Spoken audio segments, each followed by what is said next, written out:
tell us first about your transition from music to technology and what inspired you to do that. Well, early on,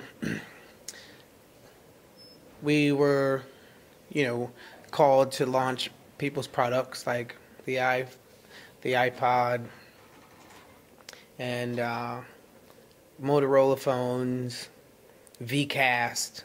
Like whenever they were launching something new, Black Eyed Peas was the group they called to either do a song or perform. And I got really inspired by the people in that community. And Sean Fanning befriended me early on in 2000 when our industry was suing the Bay Area. And I just loved the idea of creating new platforms and bringing to market consumer electronics, and the creative spirit at which they solved problems, and the problems they solved were devices. So I wanted to be a part of that conversation. So I met Jim Basile in 2008 from BlackBerry, and he opened the door for me to go up there and consult. And they took my ideas seriously. And then from there, did the same thing at Intel. All with the notion that one day I wanted to bring consumer electronics to market. And part of the reason why I did the thing at Intel is because they were going to help me bring something to market. And it never really happened, but I didn't want to stop, pursuing that dream. And I remember when you were at Intel, and it just seemed like you were very quiet. You were just observing a lot of what was going on and just seeing what was really out there. What was that aha moment for you, where you went from that point where you were observing to actually taking action and realizing your dreams in technology? I like to sponge up the room and ask questions or just listen. And when I was working with Intel, I learned a lot. I learned how, what not to do and, what to do. And a lot of what to do more than what not to do. And the little what not to do's are, don't wait. The wave, one, it's an invisible wave, and the void to fill, they're invisible buckets. And so you want to be able to ride that invisible wave when it comes, and you want to fill those invisible buckets, and that's collaborating with people, and that's being open-minded and having an open ear to suggestion from the unlikely candidate. And so building our team of the engineers, the 40-plus engineers that I have in my company.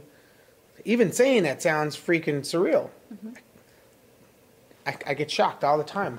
And then when we were all in the same building now, because before we were all scattered for a year, and in the past 6 months, we were slowly but surely filling up, and it's a real company now. And I learned a lot. And what does this statement mean to you? Don't just dream it, don't just want it, but truly expect it. We see that all the way, back into your childhood when your mom, had you go to a school that was an hour away in the Palisades, right? Mm-hmm. And you had to wear a suit to school every single day. So it was just not about wanting to be successful. It was about living it. It was about being it.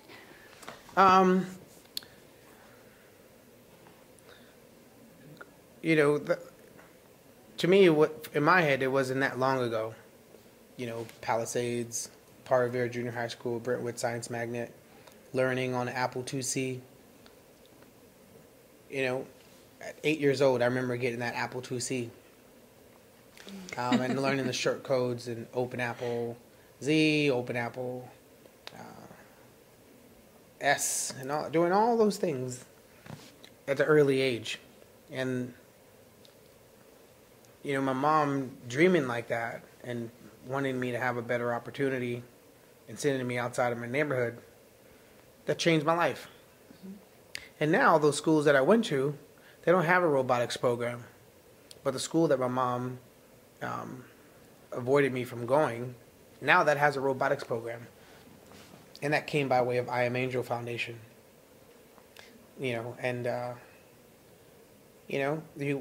My whole purpose now is to encourage these kids in inner cities to come like a wave, an army, to be a part of this conversation called STEM and aim to bring consumer electronics to market. Why not? At least one of them. There's one of them in every hood. You don't need, and look at WhatsApp didn't start with a bunch of people. Instagram was an army of people. Twitter was like 4 guys. Biz, Jack Dorsey, Evan, 3 dudes, and now Dick. Look at those. Look at what they did. Right? So when Cynthia was like, there's gangs in our neighborhood. There's 36 gangs. It only takes 4 of us. And Cynthia Arenas is a student in one of your programs. Yeah, Cynthia Arenas is a student in one of my programs. And, here we are, 2014, and you would think that Cynthia, in 4th period, you would think, technology being as big as it is, that Cynthia would be going to, Windows class. You would think 2nd period would be iOS. You would think 4th period would be Android. Right. But that's not it. When those are the biggest companies in the world. But we know that Cynthia, 4th period, has to take history. And history is more important than the future? I don't know. I think the future is more important. We know that she's taking Spanish or English or French. Oh, a different language is more important than coding? I think coding language is more important. So something's weird. Something's not happening. It's like I don't know what the block is, but I don't want to complain anymore. That's why I was like, okay, look, we could create an operating system and we could teach kids to code on our platform after school. So we did that, and Cynthia today, I was trying to tell myself not to cry and get choked up, but the purpose is I can't. I even cried, and I don't cry at these. I totally teared up. It was the most impactful moment I have ever seen. I mean, it was amazing that you opened up your platform first to students in your program. That's huge to give them that opportunity. Yeah, and so for her to be, all the different types of people that I partnered with and collaborated with to make this dream come true. To have Andre Leon Talley up there, Jeff from AT&T, Nina from O2, Paul from Nuance, Jack Dangerman from Esri, Encore from Human, all these great technological champions and fashion, a fashionista, a guy that has vision and the custodian for fashion. He's been doing it for years. To be there when I'm saying there's an intersection between fashion and technology and the collision, to not have Andre there would be just, hocus pocus and myth. To have him there talking about this vision was significant. But then more importantly, to have Cynthia there to talk about the purpose on why that collision needs to happen, that marriage needs to happen. Because tech alone, as big as it is, you would think every single person in the hood should be dreaming in that direction. Right? They're still dreaming towards the NBA. And that's cool. And the reason why they do that is because the NBA takes kids seriously in high school. If you don't believe me, ask Kobe. If you don't believe me, ask LeBron James. If the NBA took kids seriously in high school, they didn't wait till they went to college and racked up debt. They said, hey, you guys are good enough to play pros. It's funny, while I was sitting there, I was so impacted by it that I got on my email and I emailed Joy Ito, the head of MIT's Media Labs, and you have to meet this girl. And the coolest thing was when he wrote me back and he's like, I think we're in talks with Will.i.am's folks. And I was like, that is amazing. The fact that you knew it was her dream to go to MIT, and your folks have contacted MIT and are going to make her dream come true to go to MIT, that would be absolutely awesome. Yeah, well, it was a conversation that we had. Hey, what do you want to do? First we got her into, taking an interest in STEM. And then she got hooked. Once we took her to the first robotics competition. And she was like, wow, look at all these kids. And they're building robots. They're my age. And then she told me the story. She was like, Willie, I was always, ashamed of my dad's work because, he goes early in the morning. He sits on the corner and, to go work on some stranger's house, And at first I thought I was ashamed of it and embarrassed. But then I was building my robot, and my dad knew everything how to build it. It was the first time I felt proud holding a screwdriver and equipment to build. And then that's when she was hooked, because she knew how powerful it was to make something, to build something, to have the skill. And I was like, so what is your dream? What do you want to do now? She was like, I want to go to MIT. I was like, you do? That's the school I wanted to go to. And then Lily, who works at our foundation, is an MIT alumni. And, if a kid has a dream, you got to help them see it through. And someone helped me see my dream through,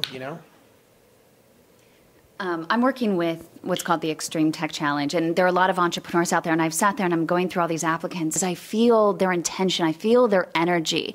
There are a lot of people that truly just want a chance. Is there anything any advice that you can give them to just keep plugging away and to just keep that dream alive despite all the naysayers out there? For people that have big dreams, it's important that you don't let the folks that close doors close your dream. It's important that if you pursue it, you have to dream other dreams to make the one dream for real, right? You as the dreamer have to dream the dream. You have to dream the potential obstacle. Then you also have to dream the thing that breaks the obstacle in order to have the dream go through. You also have to dream up the problem. And you have to also dream up the solution. Right? You have to think of all the things that might stop that dream from happening and prepare yourself. And surround yourself with other people that share the same passion as you. You can't be the only one. No one ever does it alone. And so what about in terms of your pitch, your presentation out there? The essence of the presentation, the essence of the product design, the essence of the messaging, it all seems a little familiar.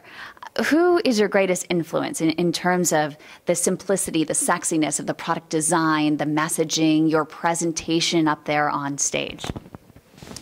So when we were doing the Run a Show, I don't want it to feel like one of those tech things where people talk about everything is scripted and they're reading from a teleprompter and it just feels so robotic. I wanted it to feel the way it is during the show without having to sing a song, but to still have the emotional arc, but still keep it simple. And so all the little sketches and interludes, we did that internally. I'm inspired by Apple is like Michael Jackson to me. Mm-hmm. It felt a lot like Steve Jobs. Yeah, I think that's. Steve Jobs didn't come across like a corporate guy. Mm-mm. So I think that's what you're feeling, is that I'm the furthest thing from corporate America. It's what this tech industry is craving right now. Yeah, even though I work with corporate America, not even corporate America, I work with corporate UK too. But I didn't want it to feel that way.